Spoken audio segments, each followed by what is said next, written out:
मोसानायजों लोगोसे दाथ' स्टुडेन्ट होनजायो स्टुडेन्टआनो जा कुइसन खालामबाय दंना सारा आंखौ औ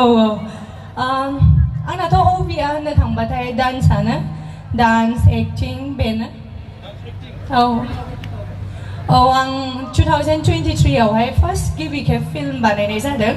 मोसा होननाय नोंथांमोना नुबाय जानो हागौ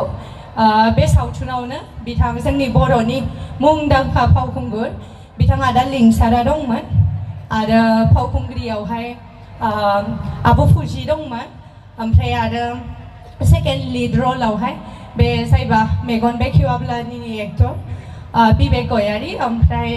बेनि को एक्टराव आं दंमोन आरो जों साब्रैजोंमोन बे सावथुनाहाय थेंक इउ जोबाखै र' नोंथांमोन लोगोसे दङ मोसाग्रा हिन्जावसा सानै हौवा खावलायनायाव सोरनि आइडियाव थाफानाय हौवासा नों लाबोदों औ माने जोंना डान्सआव होननाय बायदि जायो माने जेसेबां सुबुङा बांसिन जायो अब्लाना जोङो डान्सआव एसे क्रिएटिभिटिखौ बांसिन लाबोनो हायो जेथिया हिन्जावसाफोरल' मोसायो अब्लाना नायग्राफोराबो एसे खाबजाया जायो बेखौ आं